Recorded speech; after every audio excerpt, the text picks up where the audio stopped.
And a good afternoon, everyone. Welcome to Issues and Attitudes. My name is Jeff Owen, General Manager at WEIU. My co-host is Tristan Thomas. Hello, hello. And our guest today, Dr. Kyle Thompson, Superintendent for the Regional Office of Education, number 11. It's a fancy title you got.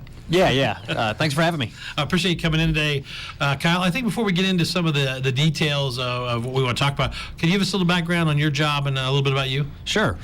This is my 9th year at the Regional Office of Education. The first 6 years I was the Assistant Regional Superintendent, and the last 3 years I've served as the Regional Superintendent for the 7 counties our office serves. Okay, and I guess the reason that we wanted you to come in here today is I got a press release a couple of weeks ago, and I knew that there was a teacher shortage across the country, but I didn't realize, I guess, till you actually get into it, that it is really at crisis mode right now.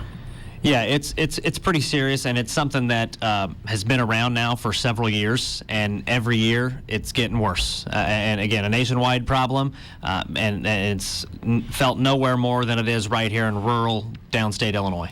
So how do you go about when you're working with your schools if there just isn't enough teachers to teach in a day or a week or something? What's the game plan there? Just being as creative as possible, trying to recruit people to enter the profession, trying to recruit substitutes. Districts have had to get creative. Classes have been canceled, as you might have seen in the survey results. You've got classes that are looking to go maybe virtual, or they're getting some sort of program in because they can't get a teacher to teach Spanish. So, they're saying, well, you can do it online just to get the credit. It's not a good place right now. Okay. Yep. What are you seeing for mainly the reason why that this is happening across the board? Well, there's several factors, and I like to break it down as to somebody who's going into the profession, somebody who's already in the profession, and somebody who's on their way out of the profession. And going into the profession, you have a lot of people who want to be teachers, and they're met along the way with obstacles to becoming a teacher, whether that's testing at the university level. It's not easy. We're our own worst enemy in the fact that we, being the state of Illinois, has put in a lot of policies and requirements in place to be a teacher, making it tougher to become a teacher. As far as the mid-career teacher, you have a lot of people leaving the profession, which used to be unheard of.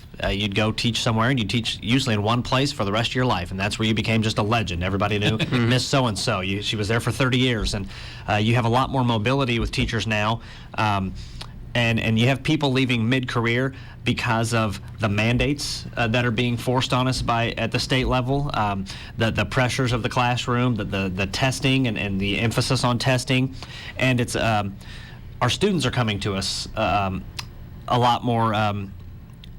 We need to help them meet their needs a lot more than maybe used to be the case, and so it's just these added stresses to people who are teachers, where they're starting to say, I can't do it anymore, and some of them are leaving, and then the end of career teachers, you're having the folks in the retirement pipeline looking to retire as early as possible as a result of some of these stresses, and also, I became a teacher because I had great teachers in high school, and when I floated the idea around, everybody was like, yeah, do it. This is the greatest profession in the world, which I still believe it is, but because of the climate right now, you have a lot of current teachers that are saying, I wouldn't go be a teacher right now, or I wouldn't do this again. And so it's all three levels of the new teacher, the mid-career, and the end of the career teacher, where we're seeing this crisis impacted. Is anything trying to be done at the state level to reduce the mandates, or eliminate some of the mandates, or eliminate some of the accreditation/testing, or is that possible? Yeah, it's one of those things where there's a lot of talk, not a lot of action, and or the action that's taken place. It's like putting a Band-Aid on something you need stitches and staples on. It's not nearly enough, and that's something where in my role, I'm advocating and championing for things like that. Like, hey, I have some solutions, and they're not given merit. They're not listening. They're coming up with their own solutions, which are very minor, and it's not helping solve the problem. And so yeah, the three groups in Illinois, the Illinois State Board of Education, the Illinois Board of Higher Education, and the Illinois General Assembly are the three entities, so to speak, that can that can help fix this, and they can do that through laws, through rules, through and they're not, and that's been my frustration for several years now. And this is not just a COVID issue with the teacher shortage.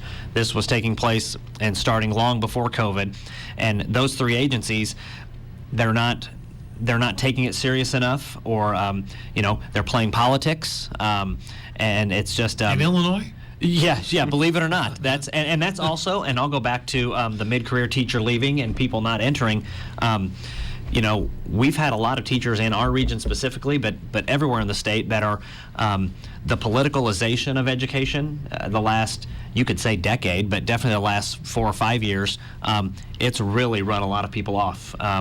Whether some of these mandates are values-based, forcing teachers to teach against their values or their beliefs.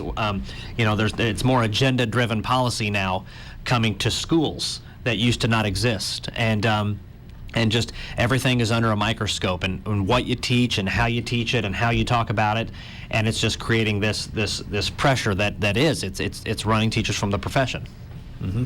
And despite the barriers of entry to being a teacher, why, in your view, is being a teacher the best profession there is?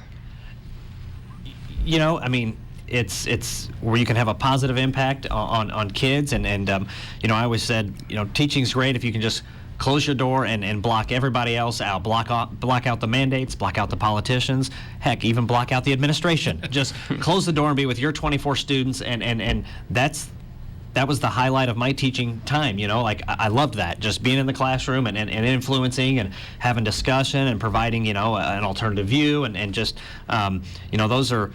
it's so rewarding to be able to do that. And now I just know that teachers are just feeling the pressure, and now they're all health professionals. They're all required to be health professionals. They're all required to be counselors and social workers now. It's the mental health crisis, and the word crisis is used now with the teacher shortage, and we use it with the mental health crisis. Now there's a substitute teacher crisis, and so crisis is just bus driver crisis. There's just I don't know what other word to put in for it, but that's just kind of where we are right now. You said something about they're going back to the original.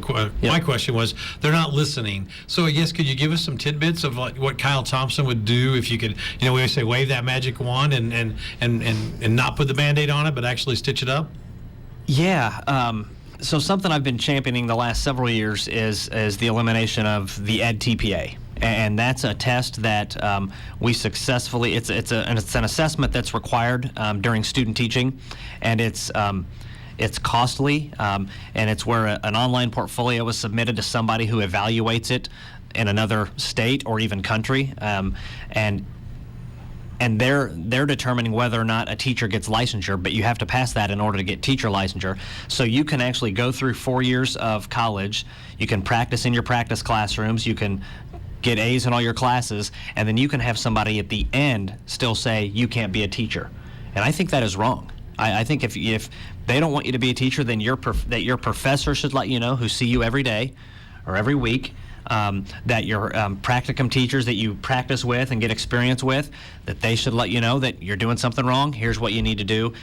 Not get 4.0 GPA and get great feedback and letters of reference from these people you've practiced with, and then, you didn't do something right, you can't do it. And after they've even student taught, this person can still say no to you? Correct, or as they're student teaching. So you're still through the end of your college career, and they can say no, go ahead. This is a big business type deal. This is a company called Pearson, and it's the Board of Higher Education really supports this, and ISB believes the profession needs elevated, and it's very kind of an elitist point of view, and in my mind, that we just have to hold our people to the highest, and it's not like we're trying to lower standards, but we're preventing people who have already gone through college to be a teacher from being a teacher. And I know, and I see people, and I've interacted with people in my office who said, I can't pass it, I'm going to pursue another profession, or I'm going to go do something different. And so that's just one small example. The mandates and the laws that are passed every year in the General Assembly, we send lawmakers to Springfield, and you wouldn't believe just some of the silliness in the laws that are introduced, because they might be specific to one school district or one lawmaker's experience, that it's a law that's introduced that now applies to everyone everywhere. And we're not a one-size-fits-all state. And I think in our region, I think we mainly just would like to be left alone by our state leaders when it comes to education and laws. And that year of that March, April, May shutdown where they canceled a lot of the General Assembly, it was the greatest year ever because they passed so few laws. I mean, don't get me wrong, they still passed plenty, but it was a nice breather. And it's just every year we get a stack of laws this thick, and the school code is this thick. And 20 years ago, it keeps growing and growing in size. And so administrators are spending half of their time trying to figure out how to adjust to the new laws and the new requirements and what we have to teach and what we have to do in our buildings and how you can talk to kids. And it's just creating so many more complexities to the profession. And not just for teachers, for administrators, for counselors, for everyone. Wow. Is there an appeal process going back to the teacher thing, or is that like a judge handing out you can pay to do it again, and you can do it as many times, but it's $300 a pop for these college kids to do it. There is no appeal process, and you don't get to meet these evaluators and make your case, and you don't get to. I don't even know that they tell you what you did wrong. If they do, it's on a sheet of paper. It is, and so we've had legislation. We need teachers, but we have a process that can eliminate them by someone that doesn't know you. We've had some legislation introduced for 4 or 5 years now, and I just testified on a House committee hearing done in Springfield a few times, did it on Zoom recently, and it gets defeated every year in the legislature. And so as frustrating as that is, it's kind of how the sausage is made, we all know, and just trying to get them. And it gets defeated because the Illinois State Board of Education and the Illinois Board of Higher Education, they want it. And there's a few special interest groups that want it too. And I do believe it's a follow the money, see where it goes type of thing. It's just, it's hurting our profession. That's crazy. Do you have an example of some silly law or rule that that was passed because something happened in, I don't know, Cairo, Illinois, that the people here in the Coles County area have to do? Or I don't put you on the spot a little bit. Not off the top. There was a time where I compiled a list of silly laws and just shared them. Well, if anything comes to mind in the next few, I'll think on that. Stuff like that fascinates me. Yeah, so. Go ahead, Tristan. Yeah. Also, you mentioned it's not just teachers that there's a shortage for within schools. What are the other staffing areas you're seeing a big need for? Yeah. So again, the teacher shortage, it's been here for almost a decade at this point, and now. Every school district in the state of Illinois will tell you that there's a substitute teacher shortage. We can't find enough subs to come in and cover our classes, and there's several reasons for that. COVID has played a big role in that. You have a lot of retired teachers who used to come back and sub that have decided not to anymore, just to kind of protect their health, and that's understandable. And then right now with quarantining rules and positive COVID tests, from in-person learning or otherwise. But if a teacher has to quarantine or if they test positive, you have to fill them. And so districts are depleting their subs for, if you have 10 teachers out and you only have 8 subs on the list, well, you have to plug 2 in. And there's a lot of districts that are combining classrooms and I mean, I think we're surviving here the best we can. But there's some urban areas that I know for a fact that are, they're putting hundreds of kids in an auditorium and just having supervisors walk around, where it's almost like a study hall. And so, just you're calling whoever you can think of, and that's not just sub teachers. That's sub cafeteria workers. That's bus drivers, and again, bus drivers another shortage area. Bus drivers, we need them badly, and the federal regulations to become a bus driver are going to be more complicated next month, starting next month. And so districts are just trying to recruit social workers, school counselors. Obviously some mental health crisis in schools right now, and trying to find a counselor is very tough. I mean, we could use hundreds more around the state, and so you just need more people in those programs. Why are bus drivers going to be? Why is it going to be more complicated?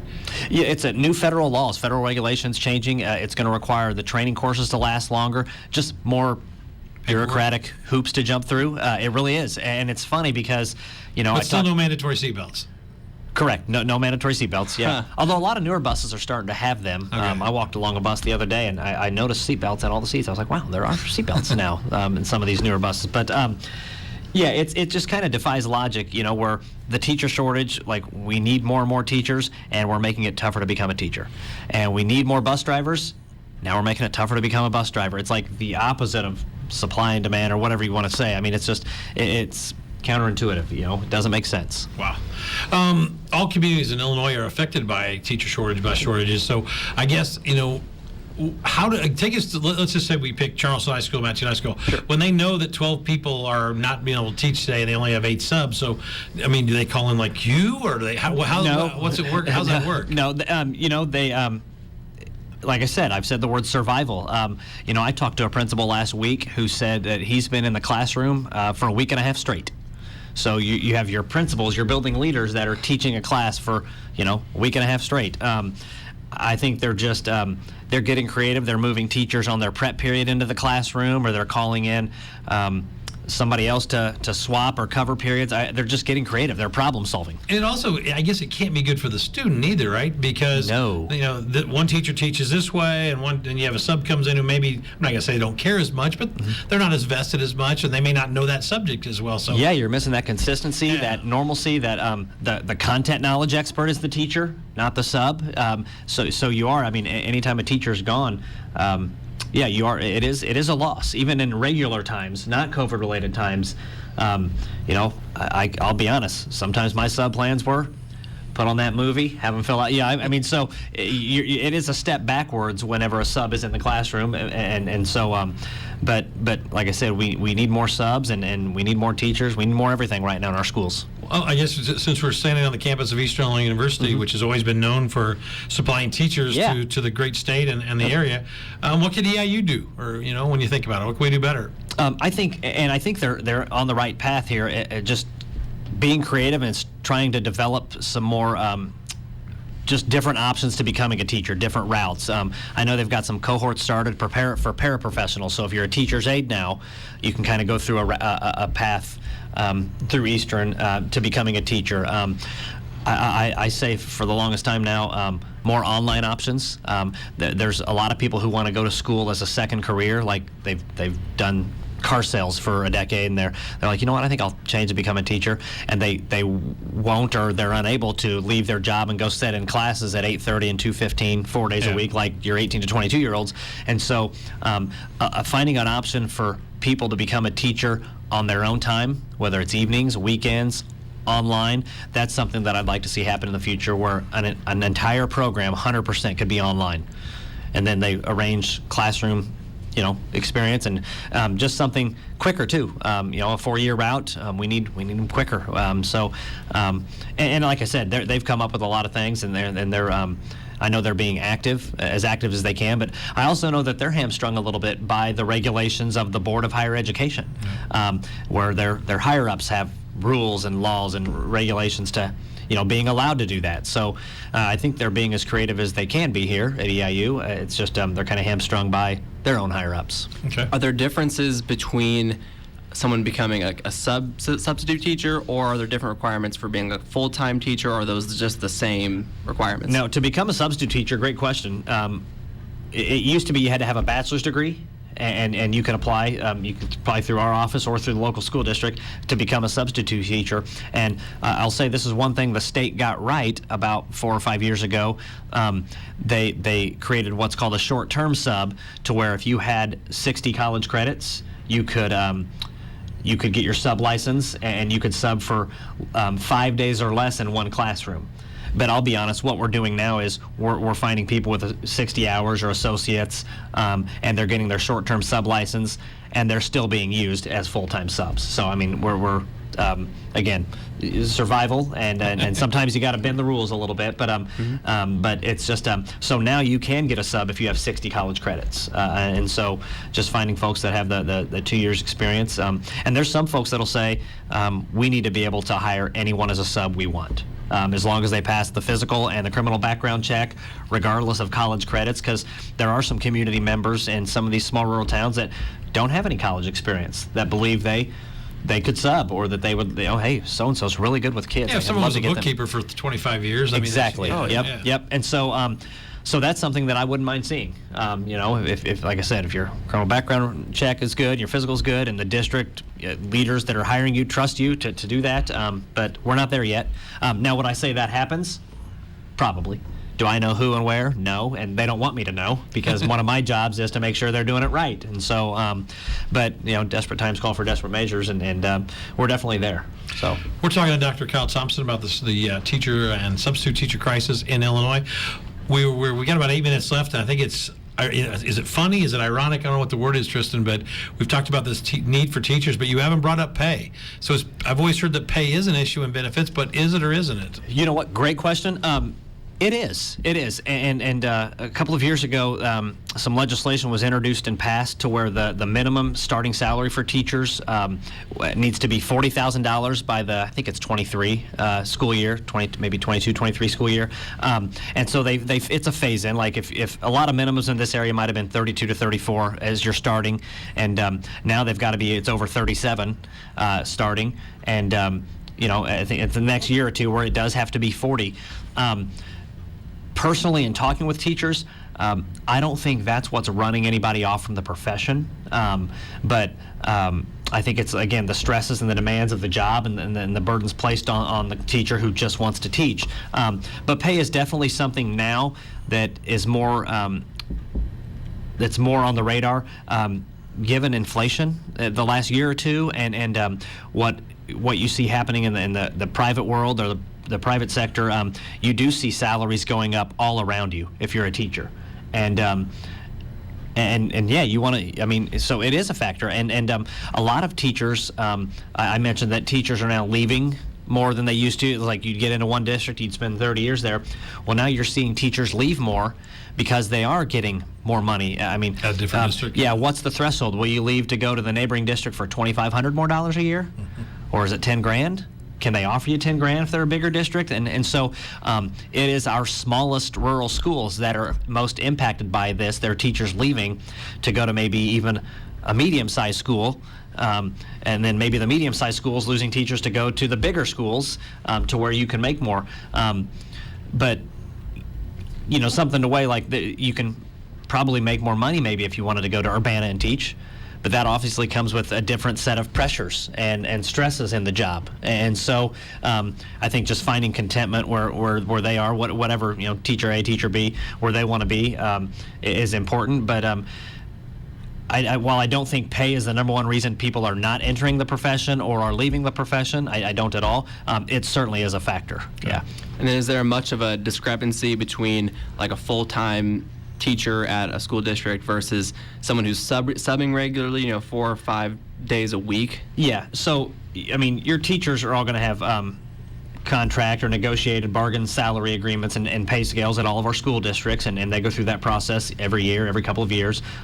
Substitute teachers are given a daily rate, but I'll tell you, with minimum wage going up to $15 and the need for subs, we've had every single one of our school districts raise their sub pay in the last year or two. Some of them have done it twice.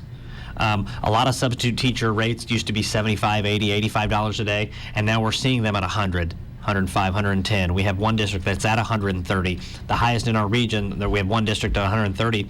But if you're talking $15 an hour for 7 hours, don't quote my math here, but I think you have to be at $105. So, yeah. I mean, eventually they're all going to have to be at 105, or they're not going to be even paying minimum wage. And so it is kind of a rising tide lifts all boats there where the sub rate is going, the demand for subs is increasing. And so to try to bring in subs, our districts have been proactive. Several of them have raised their sub rates. I know my office has raised ours.